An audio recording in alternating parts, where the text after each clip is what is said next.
Alright, folks, we're here.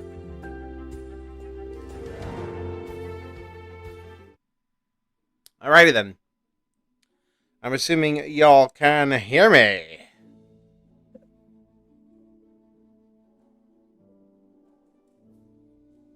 I'm gonna go check. It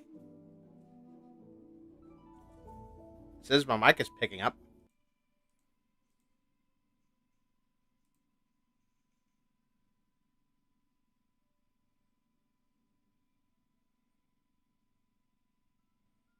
I'm still on stream starting. 20-second delay. Yep, I can hear you. Let me just... Alrighty then. I'm assuming y'all can hear me.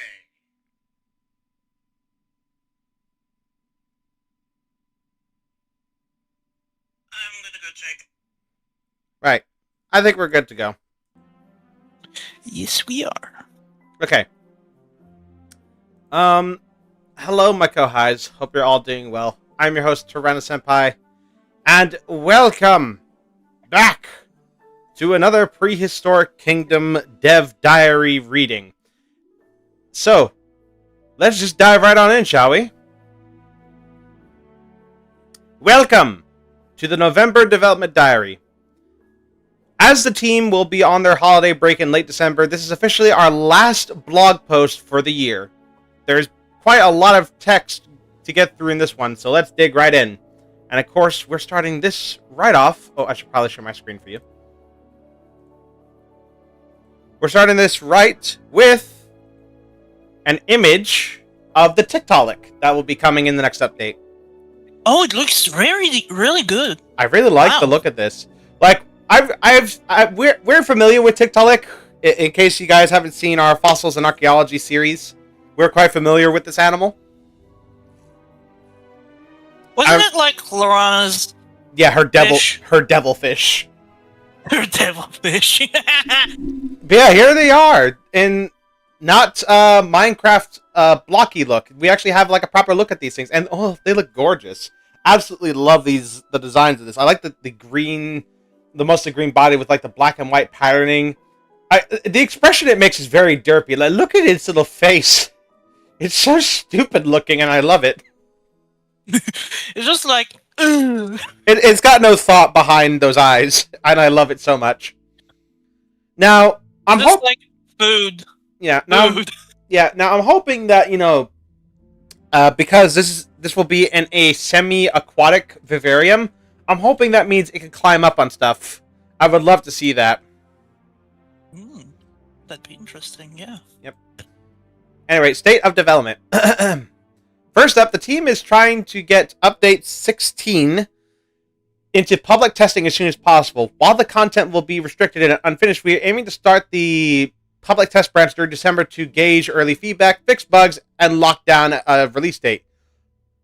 Obviously, December is a very busy month due to the holidays, but stay tuned for more and info, and we'll do our best. All right. Oh, funding and funding recap. Okay, so this was something that they brought up a few dev diaries ago, that the game really needed funding because, a lot of people didn't actually get it during early access. Right. Looking to the start of the year, we want to provide an update on our financial situation. For those unaware, Prehistoric Kingdom was almost entirely out of funding as of January 2025. Oh god, that was actually quite a while ago. As you might imagine, this has been a very stressful time for the team, and many of us voluntarily made pay sacrifices to keep the game afloat. Thankfully, over the last 11 months, we've been able to push out game-changing updates like breeding and seamless growth entirely thanks to your support. Whether it's been through buying a copy or supporting us directly on Patreon, you have made an incredible difference and provided us with the security to keep going.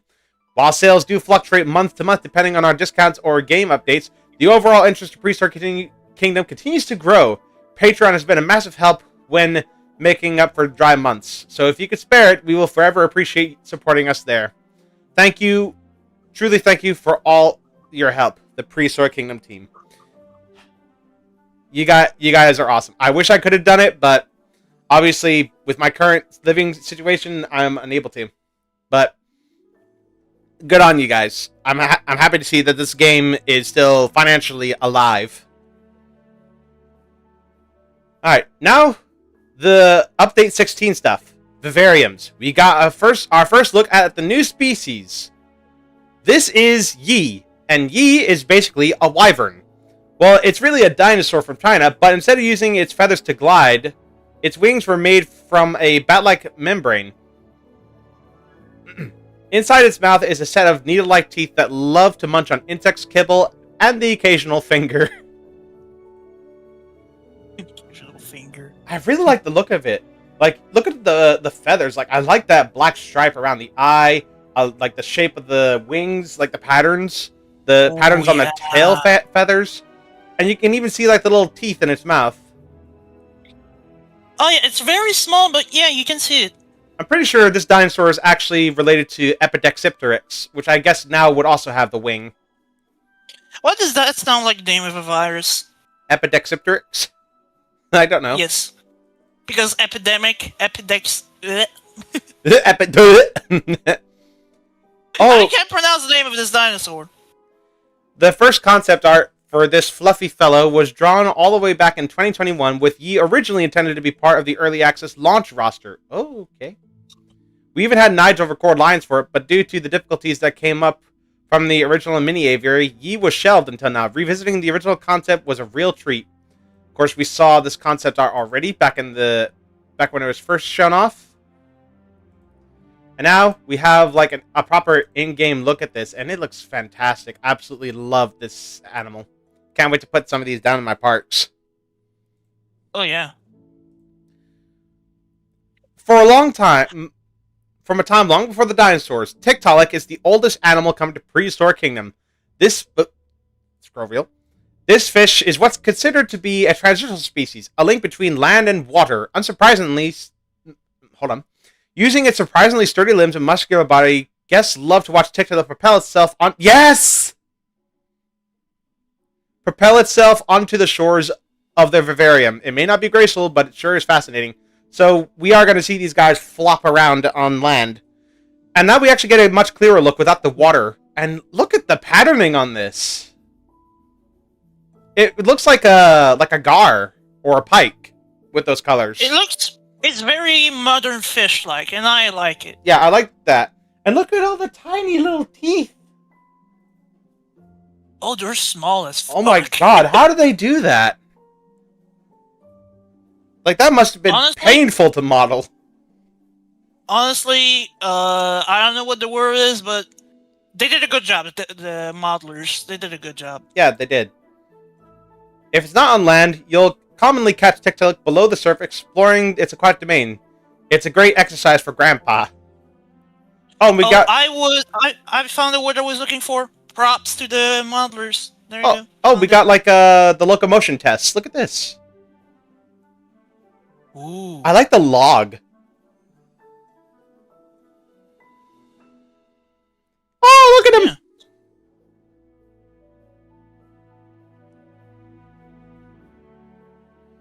What a gorgeous fish. Yes. God, I can't wait to have these in the park. They're going to be so cool. But, Prehistoric Kingdom devs, please, please, please, please, please, please, please. Give us, like, aquatic reptiles. Like, I want mosasaurs. I want plesiosaurs, chronosaurs. I want pterosaurs, too. Can we have those, too? Can we have, like, water and flying creatures at some point? Like, I know they were planned. Like, that was a thing. This looks like it might be a step in the right direction. Please, please, I'm begging you, please. Give us marine reptiles and flying pterosaurs, as well as, like, maybe some whales and sharks and stuff like that. Yeah, because currently Evolution 3 has you beat on that point. Yep. But honestly, like, they had them beat in that, but, like, if we had to wait, like, this long just to get Tiktaalik before we can get, like, fully aquatic animals, I'm okay with that. Like, I say let the Prehistoric Kingdom devs cook for as long as it takes. Right. Since vivariums are quite small, a small space to build in, we designed a system that allows players to quickly add or remove nature with just a couple of clicks.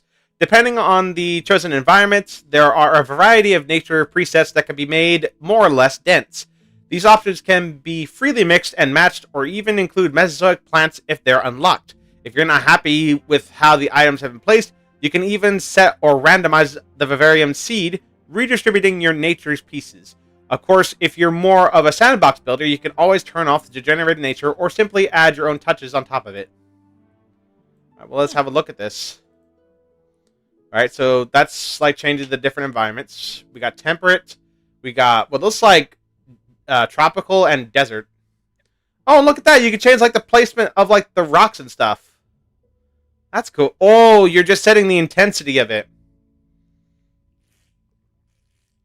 Damn. That's clever, actually.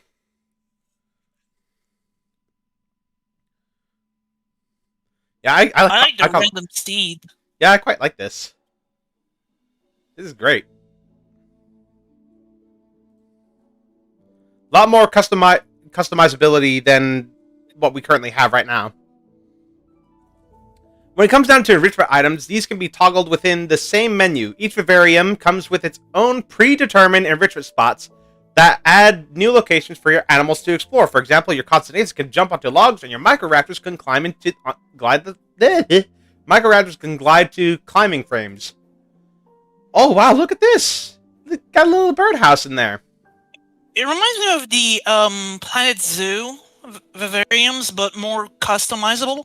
Oh god, yeah, and a lot more spacious too. I mean, look at that. Yeah.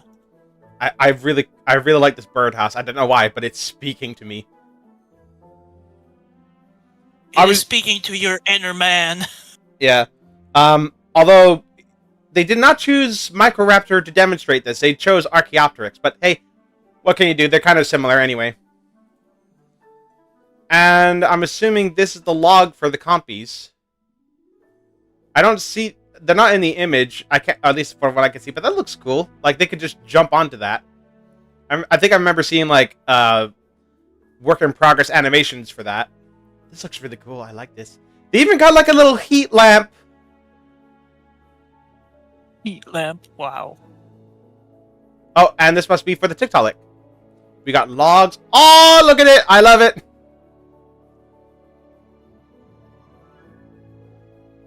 Can this come out now, please?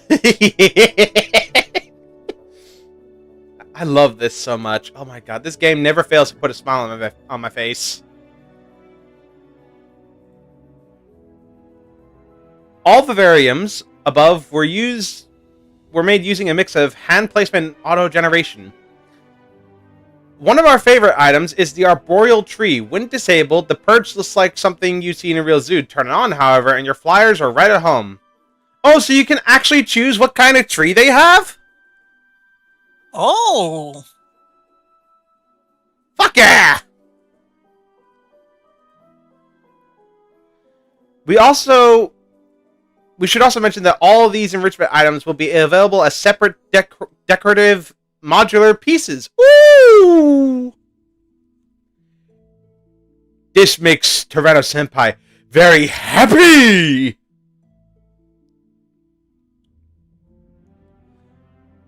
And so, after all of that, vivariums are almost done. We're currently working on management side of these things. Let me try that again.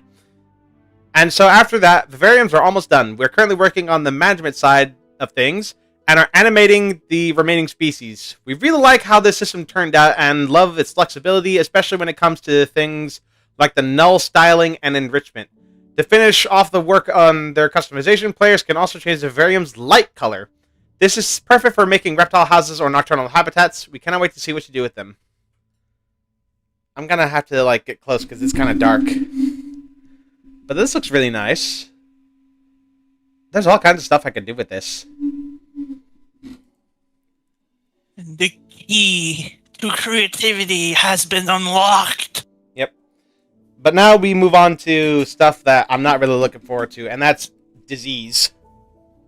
Oh no, not the diseases. Alright, diseases and ailments can come in a variety of forms. There are over 25 different conditions, each caused by things like weather, poor habitats, or worsening sickness. Some examples include the common cold, a contagious disease potentially contracted from weather or swimming, silicosis, particulate caught in the lungs caused by a lack of plants in the habitat, roundworms contracted from eating contaminated feeders, plant toxicosis, contracted from eating plants of the wrong era, and mites, contracted from using dirty bedding.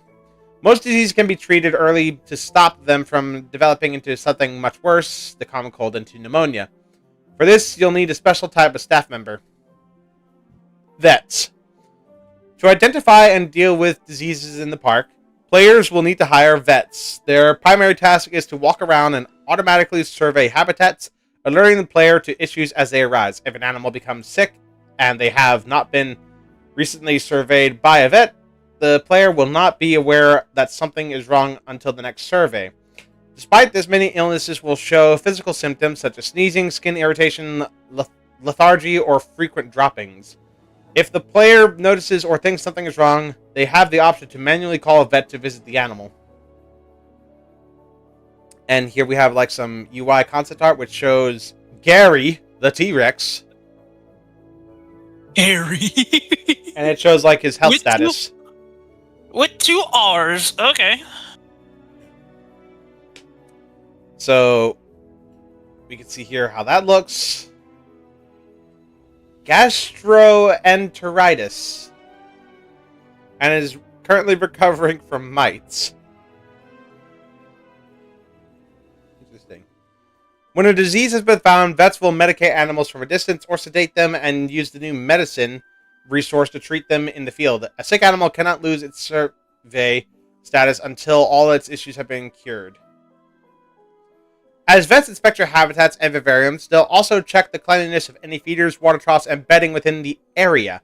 The less spread out these modules are in the enclosure, the quicker the process will be. Dirty modules are a potential source of disease, so if they're found, keepers will be called in to clean them. In the case of feeders, food will be completely thrown out and replaced if a disease is identified. Players can also add supplements to feeders by using the medicine delivered by vets. Once ingested, animals will receive temporary buffs depending on what the player has. There's vitamins. Animals are more resistant to getting sick, increases immunity and growth speed. Steroids. Steroids, oh god. Animals heal faster from light wounds. Increases vitality and growth speed, will be useful for competitive species like Triceratops once combat is added. Mating boosters. Oh, so we can make a dinosaur's more receptive, I guess. Increases courtship during the breeding season. Mating suppressant. Decreases courtship during the breeding season. And mutagens. Increases the chance and intensity of mutations from parent to offspring. Wider variation in genetic immunity, fertility, and random skins for babies. To compensate for these changes, the growth speed for animals will be lowered across the board, while the courtship chance will become more varied per species. Oh! Well, that's kind of a sad image. Placeholder quarantine bay model. Like, there's just like a juvenile T-Rex, just like in the medical bay. Poor thing. I do like the concept of this. Like, are these like lights or something? I mean, I imagine because like it's like a zoo, you need quite a big medical bay. Maybe heating lamps, making sure they're at the right temperature. Who knows? While vets can deal with basic illnesses right away in the field, some advanced ailments might need the player to explore new treatment options. This first starts by researching the Quarantine Bay, a module that's required to treat certain things like bird flu, sepsis, or eventually, in Update 17, broken bones. Ooh. Once an animal has been moved into a Quarantine Bay, this will give your vets a sterile place to work while also protecting nearby animals from any contagious diseases. A Quarantine Bay must be stocked with medicine in order to treat the animals. As you can see below, all the mid-late stage illnesses either must be researched to perform treatment in the field or entirely rely on the Quarantine Bay. To prevent the worst from happening, you'll want your vets available, habitat spotless, and this research tree completed. And I'm guessing this is the research tree in question. God, there's so much. Look at this. Silicosis, pneumonia, parasitic, Larval migration? Ooh. Anthrax? Rabies? Rabies? Oh god. Our nemesis from J-Pog comes to kneecap us once again. Alright, and then next year. Since this is our last dev diary for the year, we wanted to briefly talk a little bit about 2026. If you've been keeping up with the roadmap, you'll know that after Update 16, Prehistoric Kingdom will be 2 major updates away from the full release. There are a few features here and there that have yet to be revealed, but the biggest headliners for next year will definitely be hunting, combat, and breakouts, which I'm very much looking forward to. I'm pretty sure that's actually the very next update. I'm pretty sure it literally just said Update 17 was when they were going to introduce that. Fuck. These remaining updates are going to be substantial and very time-consuming, but they'll finally bring all the pieces together. By the end of 2026, Prehistoric Kingdom should be mechanically complete. In terms of next year's roster, it's finally time for Stegosaurus. Yes! Oh, well, thank you, hold on. Thanesian Nightfall. I really apologize if I mispronounced your name. Good evening. Oh, it's 9:25 p.m. in Germany. Okay. Oh, we have a German. Nice. That's not bad. Yeah, look at this. Like, this classic Jurassic... This Jurassic classic will be... Clever wordplay. Will be arriving with 4 different designs. 2 for Stegosaurus standouts and 2 for Stegosaurus ungulatus. So they're using both species. We can't wait to show you how the others look. So I'm assuming this is the default Stegosaurus standouts. Look at that. That looks great. Yes. Absolutely love the coloration of like the plates and stuff like that. I'm hoping that like some of the other style, variations of it will give us a lot brighter plates as well. Mm-hmm. Yeah, I like that the stripes also continue on the tail. Very much looking forward to this. This was a dinosaur that was like shown off in like the trailers, but never actually made it into like the demo or anything like that. So I'm very much looking forward to seeing, you know, these guys in the park. The 3D model will have different proportions to the concept art. Okay, whew. Its contemporary predator, Allosaurus, will also be stalking its way into the game. This ferocious predator will have 4 different alt species. Woo, baby. So we're getting Allosaurus fragilis, Europeus, Gemensini, and Anax, or Saurophaganax if you're so inclined. Each with their proper skull shape to make it one of the most diverse and deadly animals in Prehistoric Kingdom. And we actually have a look. We actually have our first look at the Allosaurus right here. It looks really good. Oh my god, yeah, that's a great looking Allosaurus. Not necessarily the best fan of the colors, but the design? Oh, wow. Well, I will say this. The concept art typically doesn't really do the actual in-game model justice, but I really like the look of this. And like the colors on the crest. Oh god, I can't wait for this. Oh, I'm excited. Oh, Allosaurus in Prehistoric Kingdom. I think all we'll need now is just Diplodocus and some, or, yeah, I guess Diplodocus to complete the roster. Oh, no, Ceratosaurus. How could I forget our boy, Ceratosaurus? How dare you forget? Right, Ceratosaurus and Diplodocus, we need you next, please. Yeah, absolutely love this design.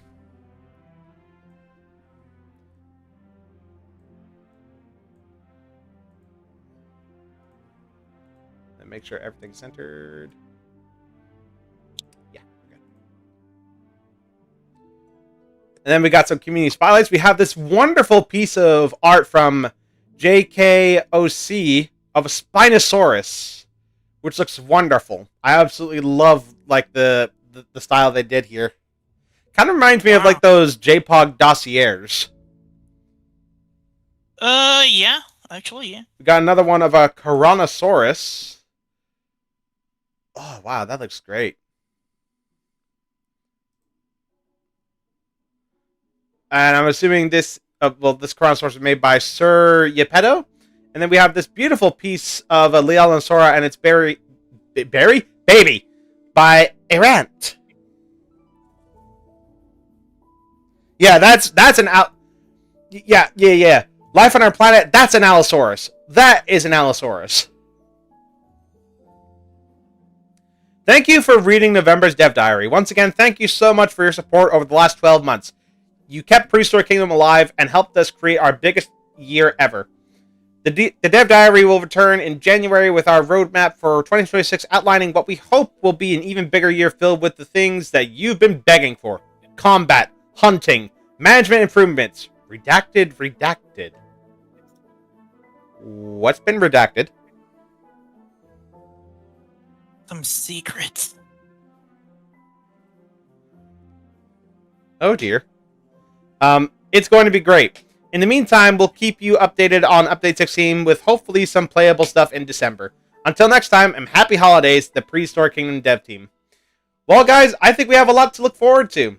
With the eventual release of Update 16, and of course, next year, when we're gonna get, Stegosaurus and Allosaurus, the two dinosaurs I think a lot of people were waiting on. Well, especially me, because I need Allosaurus and Stegosaurus in the game pronto. Hey, it's my favorite herbivore, don't forget me. Yeah, I know. And I can't wait to see all the different Allosaurus models. Like, that's going to be cool.